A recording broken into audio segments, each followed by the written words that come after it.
এখনও যারা আমের এই আচারটি বানাননি তাহলে আর দেরি করবে না, এখনই বানিয়ে নেন কাঁচা আমের মোরব্বা। আর এই আচারটি এতটা মজার যে ছোট বড় সবাই এই আচারটি অনেক বেশি পছন্দ করে।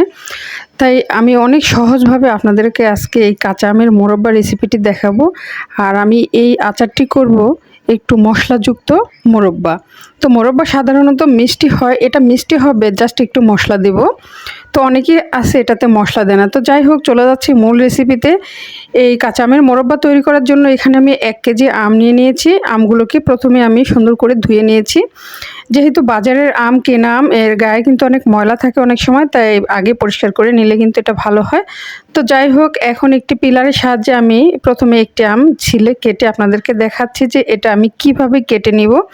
তো প্রথমে আমি একটি কাঁটা চামচ নিয়ে নিয়েছি, আর এই কাঁটা চামচ দিয়ে আমি এটাকে ছিদ্র ছিদ্র করে নিব।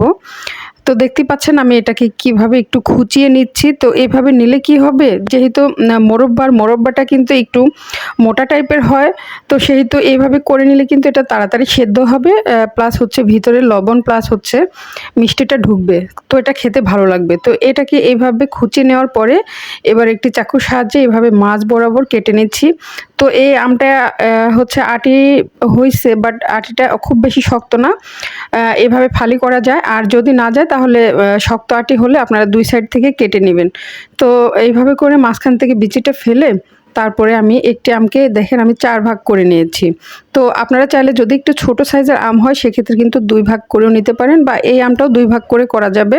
তো আমি প্রত্যেকটা আমকে কিন্তু একইভাবে খুঁচিয়ে এভাবে 4 ভাগ করে নিয়েছি। তো এবার একটি বাটির মধ্যে আমি এটা নিয়ে নিয়েছি, আর তার মধ্যে দিয়ে দিলাম পানি। তো পানি দেওয়ার পর এর মধ্যে আমি লবণ দিয়ে দিব, দিয়ে লবণ আর সামান্য একটু চুন দিয়ে দিব। চুনটা দিলে কি হয় যে আমের গায়ে যে কষটা থাকে, মানে কালো কালো বের হয় ধোয়ার পরে, তো সেটা আর হবে না, আমটা একদম সুন্দর পরিষ্কার হবে।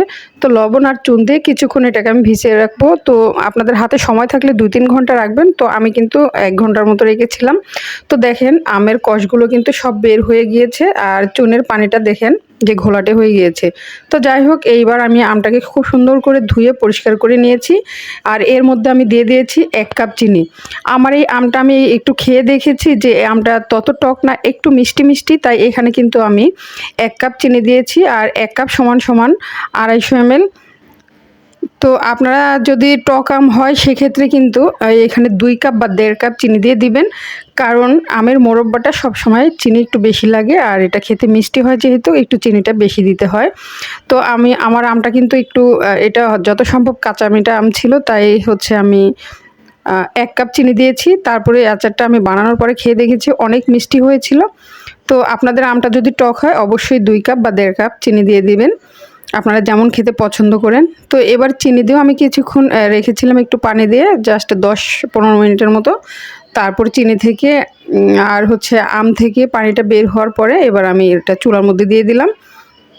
তো এটাতে কিছুক্ষণ ঢেকে রান্না করেছি। এবার আমি এর মধ্যে কিছু মশলা অ্যাড করে দিব, জাস্ট 2-3 টুকরা দারুচিনি আর হচ্ছে 3-4টা এলাচ দিলে একটা সুন্দর একটা ফ্লেভার আসবে, যেহেতু এটা মোরব্বা, আর এর মধ্যে কিন্তু অবশ্যই একটু মশলা দিলে এটা খেতে ভালো লাগে।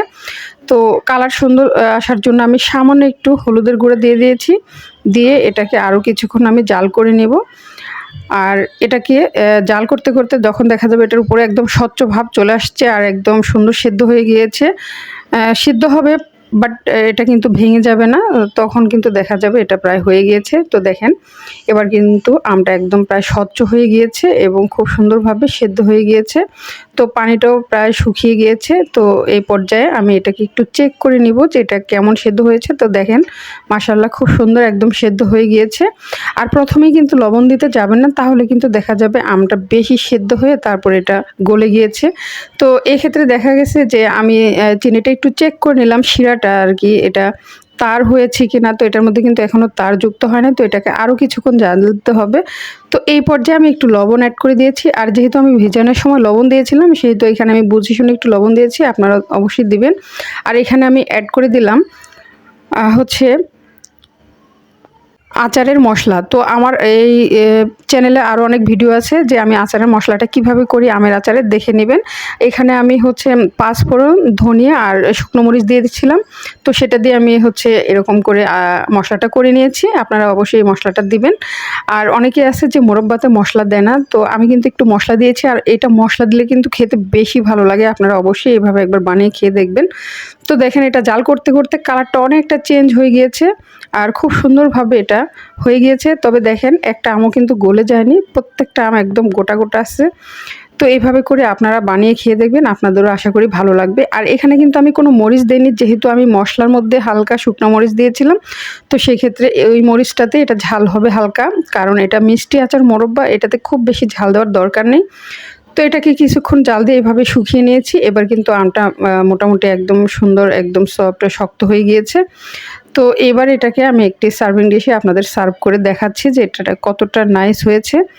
আর আমের মোরব্বা অনেকে আছে বানায় যে একটু রস রস থাকে, তো ওটা খেতে কিন্তু একরকম আর এটা খেতে একরকম। অবশ্যই আপনারা এইভাবে বানিয়ে একবার খেয়ে দেখবেন, আপনাদের ভালো লাগবে।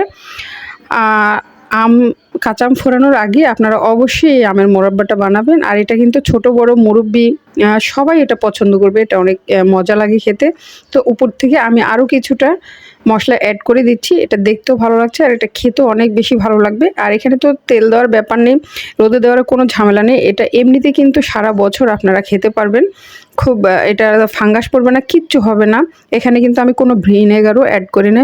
তো যাই হোক, রেসিপি কেমন লেগেছে, যদি ভালো লেগে থাকে তো প্লিজ আমার চ্যানেলটি সাবস্ক্রাইব করবেন। যারা পেজ থেকে দেখছেন আমার পেজটিকে ফলো দিবেন, বেশি বেশি শেয়ার করবেন। সবাই ভালো থাকবেন, সুস্থ থাকবেন। আল্লাহ হাফেজ।